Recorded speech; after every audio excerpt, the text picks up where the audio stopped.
Hello नमस्कार दोस्तों, आप सभी कैसे हो। आई होप आप सभी लोग बहुत ही अच्छे होंगे और अपनी मैथ की तैयारी बहुत ही अच्छे तरीके से कर रहे होंगे दोस्तों। तो मैंने आज आप सभी लोगों को इससे पहले एक बॉड मॉस की वीडियो बनाई थी, यानी सिंप्लीफिकेशन की वीडियो इससे पहले एक बनाई थी।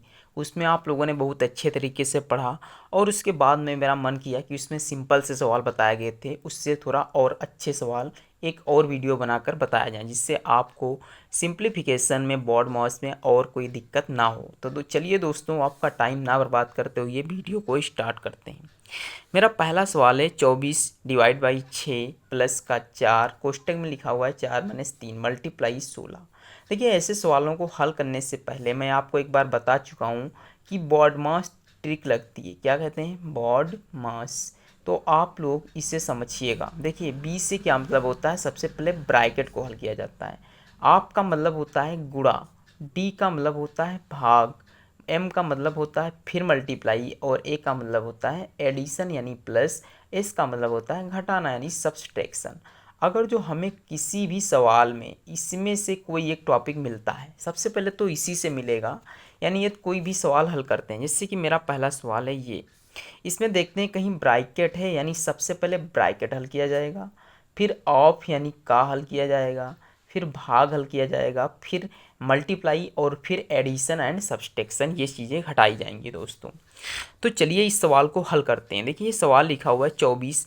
तो हम क्या करते हैं, सबसे पहले इससे नहीं हल करेंगे, सबसे पहले इससे लिखेंगे यहाँ पे हल और इसे नोट करेंगे। यहाँ लिखेंगे 24 डिवाइड बाई 6 प्लस। अब देखिए, इस कोष्टक को सबसे पहले हल किया जाएगा तो 4 में से 3 जाएगा तो कितना बचेगा?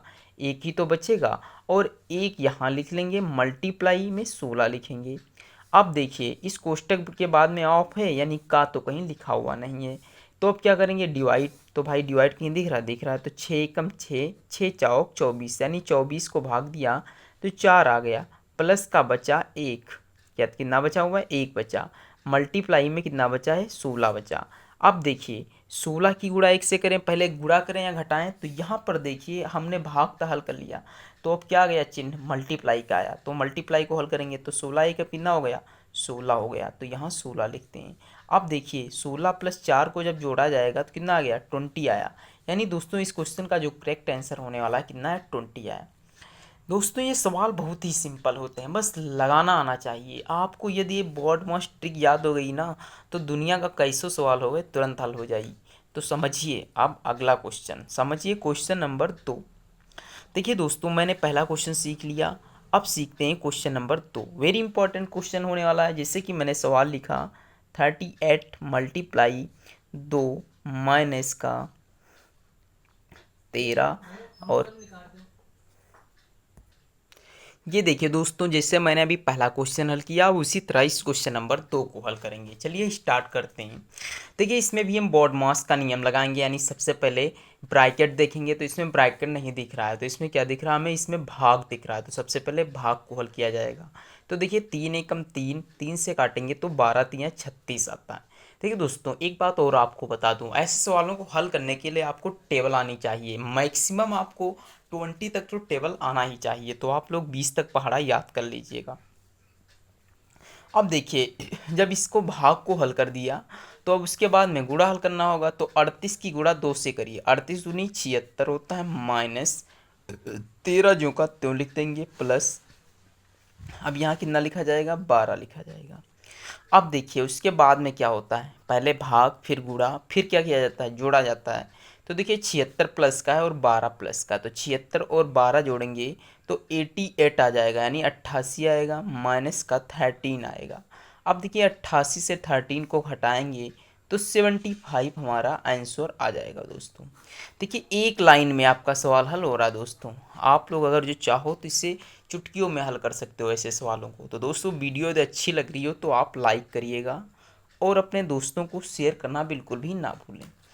अब हम चलते हैं नेक्स्ट सवाल पे। सवाल बहुत ही इंपॉर्टेंट रहने वाला है। जैसे कि सवाल लिखा हुआ है 175 × 10 डिवाइड बाई 2 प्लस का 160, कितना लिखा हुआ है? 165 माइनस का 5। समझिए, संख्याएं थोड़ा बड़ी हैं मगर सवाल बहुत ही आसान है और चुटकियों में हल करने वाला है। देखिए कैसे। हम जानते हैं सबसे पहले ब्रैकेट हल किया जाता है, फिर ऑफ, और फिर भाग, फिर गुणा, फिर घटाना। तो देखिए सबसे पहले यहाँ देखते हैं क्या मिलता है हमें। तो हमें मिल रहा है भाग, तो सबसे पहले भाग को हल करेंगे। दो एकम दो, दो पंचे 10। अब देखिए भाग तो हल हो गया, तो यहाँ क्या लिखेंगे 175 मल्टीप्लाई 5। अब क्योंकि 5 बचा है ना, अब ये तो गायब हो चुका है, तो प्लस का 165 लिखा जाएगा, माइनस का 5 लिखा जाएगा। अब देखिए अब क्या करेंगे, इसी गुणा करेंगे। तो 5 का पहाड़ा 5 बार पढ़ेंगे तो पचम 25, फिर 5 की पहाड़ा 7 बार पढ़ेंगे, 5 सतह 35 और 2 37 के साथ हाथ लगे 3, 5 एकम 5, 5 3 8, यानी 875 आएगा, प्लस का 165 माइनस का 5 आएगा। अब ये संख्या प्लस में, ये संख्या प्लस में, तो इसे जोड़ देंगे। 5 5 10, 6 7 13 1 14, 1 8 9 1 10, यानी 1040 माइनस का 5 बराबर में 1000 कितना आया, 35 आया दोस्तों। ये क्वेश्चन ऐरा गैरा मत समझिएगा, ये क्वेश्चन जो है ना दोस्तों आरआरबी एनटीपीसी में पूछा गया क्वेश्चन है, मगर आप लोगों को हल करा रहा हूँ, तो इसलिए आप लोग वीडियो को ध्यान से देखते रहिए। ये देखिए दोस्तों, ये है क्वेश्चन नंबर 4। अब देखिए इस क्वेश्चन को कैसे हल किया जाएगा। यहाँ पे मैंने बताया आपको ये ब्रैकेट मिलता है किसी भी सिंप्लीफिकेशन के क्वेश्चन में, तो आप सबसे पहले ब्रैकेट को हल करिए बिना आंखें मूंझ के। तो 10 और 8 कितना हो जाएगा, 18। तो हम यहाँ लिखते हैं 18 डिवाइड बाई 2 मल्टीप्लाई 16 प्लस का 14 माइनस का 3। अब देखिए क्या करते हैं, अब हम सबसे पहले भाग को हल करेंगे ना, क्योंकि हमारा ब्रैकेट तो हल हो चुका है। तो 2 एकम 2 और 2 नवा कितना हो जाएगा, 18 हो जाएगा। अब समझिए 9 यहाँ है और गुणे में कितना हो गया 16, 16 नवा कितना होता है 144, यानी 144 प्लस 14 माइनस का 3। अब समझिए इसमें फिर अब तो प्लस करेंगे, तो 144 में 14 जोड़ेंगे कितना हो जाएगा 158 हो जाएगा, माइनस का 3 घटाएंगे तो 155, यानी 155 आएगा। तो दोस्तों ऐसे ही सवाल आप लोग हल करते रहिए फटाफट। अगर जो वीडियो अच्छी लगी हो तो प्लीज़ दोस्तों वीडियो को लाइक करना बिल्कुल भी ना भूलें। मिलते हैं नेक्स्ट वीडियो में, तब तक के लिए जय हिंद जय भारत।